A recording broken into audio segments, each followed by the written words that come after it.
Hey guys, welcome back to another episode of This Is Your Captain Speaking.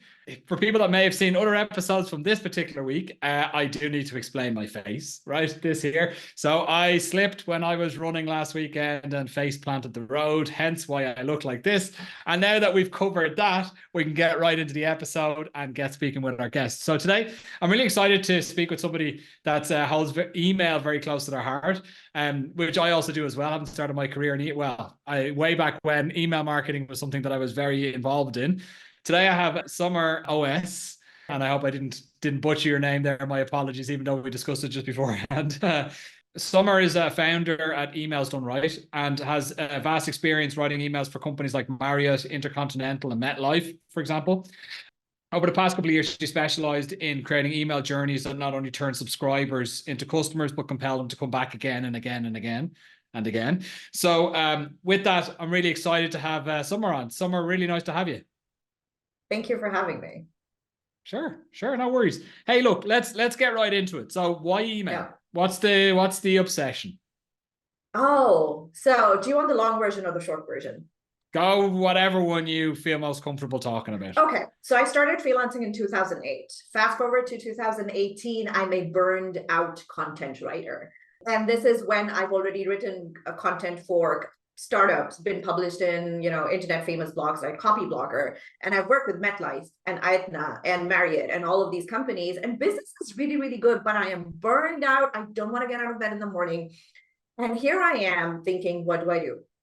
Right? I don't want to do content anymore, but the only thing I've ever been good at is writing. And so all that's left is copy. And so I start experimenting with different types of copy. I do website copy, sales pages, landing pages, and pretty much cry my way through them all. Like I was not enjoying them at all. And then I came across Val Geisler. And the first thing I noticed about her was how passionate she was about her area of expertise, which was email marketing. And I remember thinking, I want to feel about my work the way she feels about her work. And so we were in each other's circle, and she's, was looking for subcontractors. I said, will you please take a chance on me? I have all of this experience. It's just not email based. She said, yes, gave me 2 weeks to write a re-engagement sequence. And by the end of those 2 weeks, I knew I found my calling. Because I was excited about my work for the first time in God knows how many years. I've never been a morning person, but I was waking up at 8 a.m. excited to get to my desk. And I just absolutely fell in love with how much control I had over the entire thing. It was close to the money. I had control, like I could see what results my emails were getting, which wasn't something that I had control over when I was doing content. And there was just so much we could do, right? You write a blog post, you publish an ebook, and it's once and done. With email, you get multiple chances. And I really, really enjoy that about email marketing. Interesting. Okay. So the emails that you're writing, so tell us a bit about the companies that you write for. So I've mentioned some of them before, like Marriott, Intercontinental, MetLife, etc. Yeah. So who are you writing emails for at the minute? Right. So I do email conversion strategy and consulting for SaaS and e-commerce brands. And I've worked with companies like HubSpot, Drip, Pinterest, to name a few. And I specialize in lifecycle email marketing. So onboarding and retention for SaaS companies and your, everyday lifecycle emails for e-commerce brands, which is your welcome, your abandoned cart, your post-purchase, things like that. Interesting. Okay. So let's start maybe on the B2C, because everybody's familiar with the B2C piece. Not everybody's going to be familiar with B2B SaaS, right?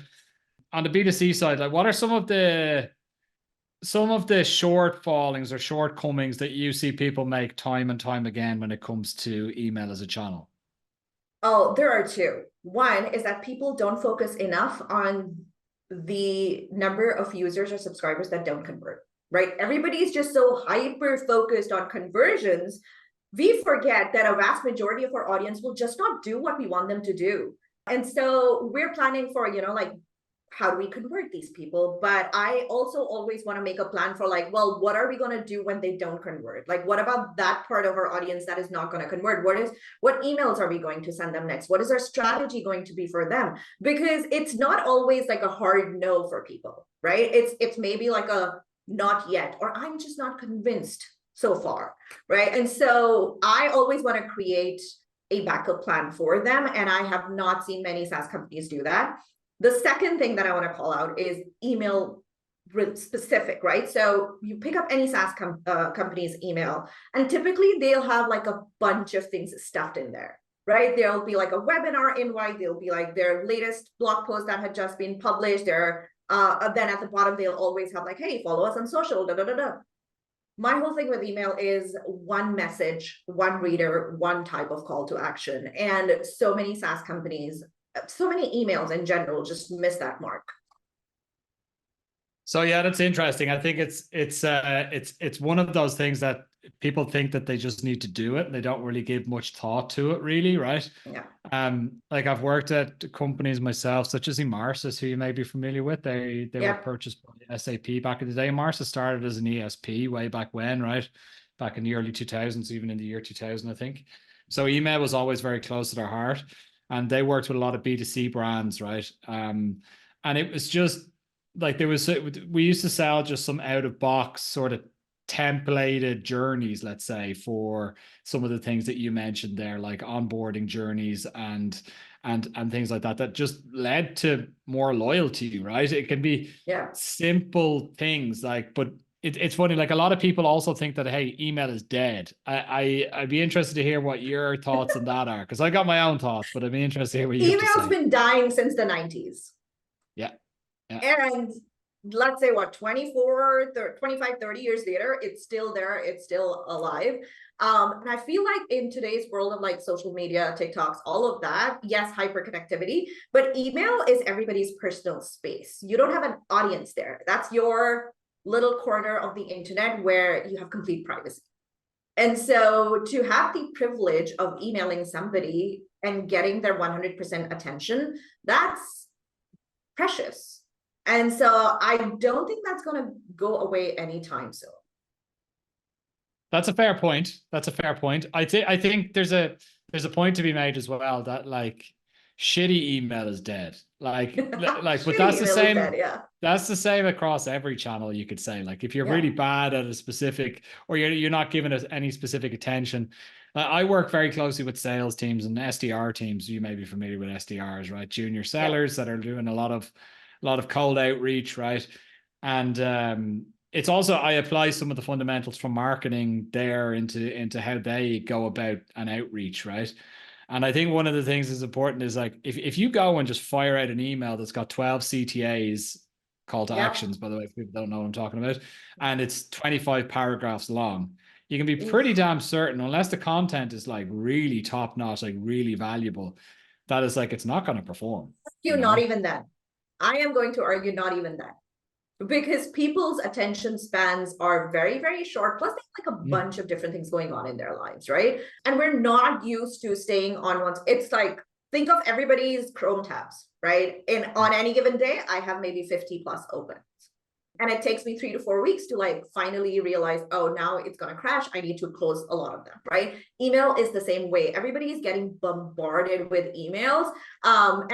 This is like a personal rule, but if I have a 30-second rule, if they open my email and they have 30 seconds to scroll through my email, will they know what I want them to do? And will they be convinced to do it? So longer emails absolutely have their place, but not with that many CTAs, which is why I always say one type of CTA. So you could absolutely have multiple links and call to action buttons in there, but they all need to lead to the same place. So if you have multiple different CTAs, it's every CTA is diluting your conversion. And it just doesn't make sense, right? So we need to be hyper focused on our purpose and the action, on the purpose of the email. Why are we sending that email, and what action we want our reader to take? Absolutely. I fully agree. And I actually, one of the tips that I give people as well is to send an email to your phone, right? So that you see, if you're testing an email just on your phone, if you can read the whole email on one screen on your phone, that's perfect. If you're going prospecting, that's what I'm talking about. So seller to a prospect, right? And you just want to see, like, what you want to avoid is when you scroll before they even get to the point, right?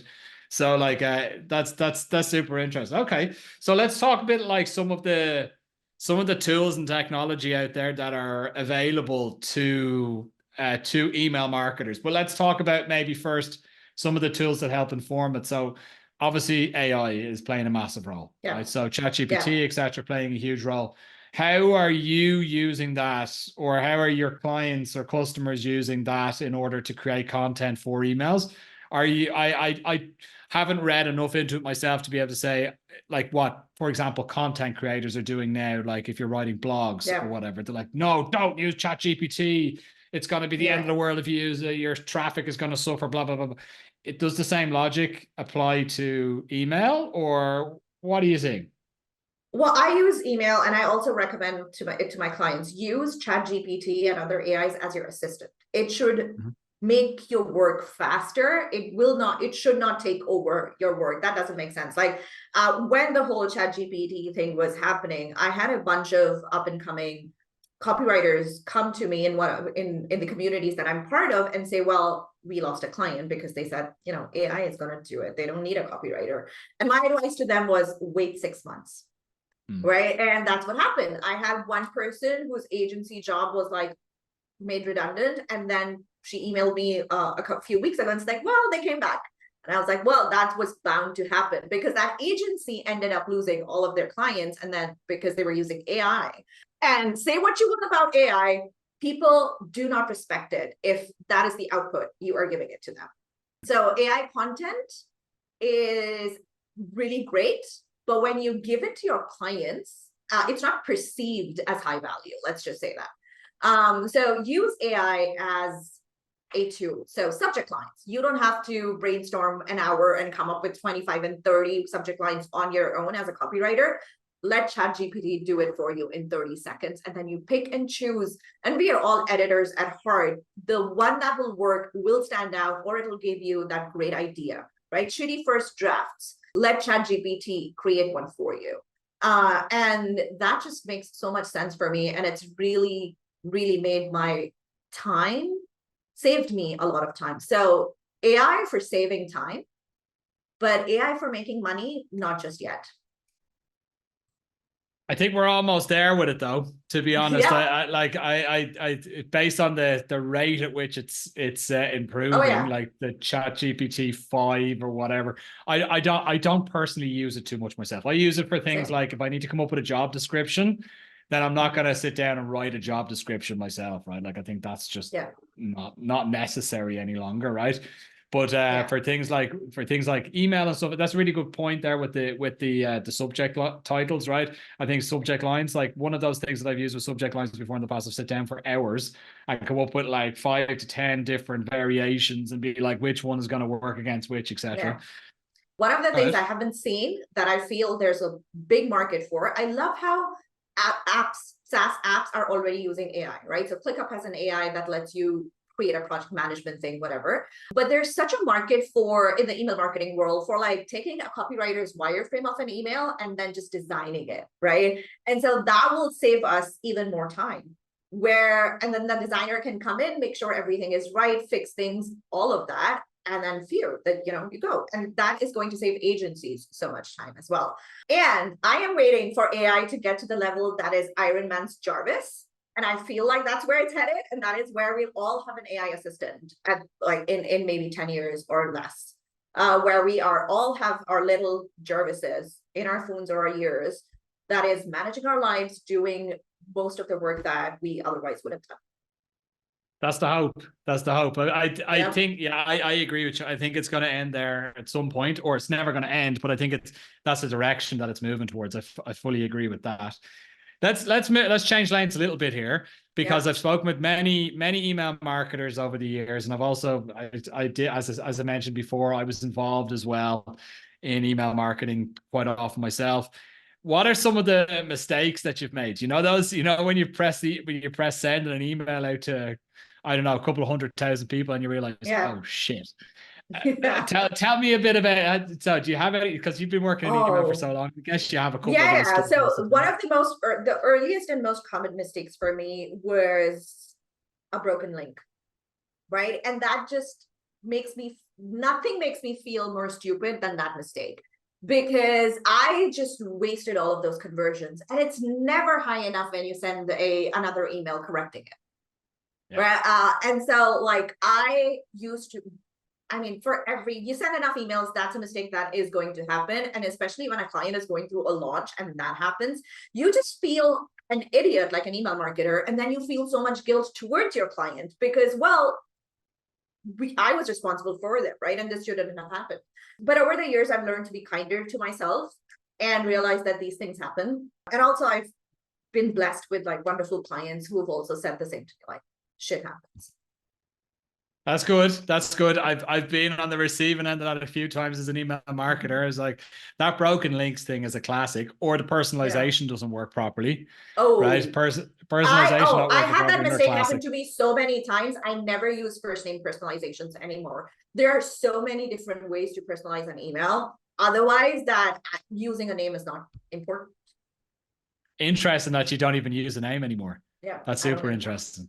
Interesting. Okay, that's like at one point I used to have to send out an email to like in multiple languages out to our database. This was my time at working at a Mars's, and it was like a newsletter that was like broken into 3 or 4, maybe 5 different languages and out into different segments. So like the chances of there being errors sending this on a weekly basis to 100,000 people across 5 different geos and 5 different languages was just like, it was nearly every week we'd find something. Like, I don't speak Turkish, right? But we were sending it in Turkish, right? So it was like, oh Jesus, like it was inevitable that something was going to find. And it was normally there's only so much Google Translate can do.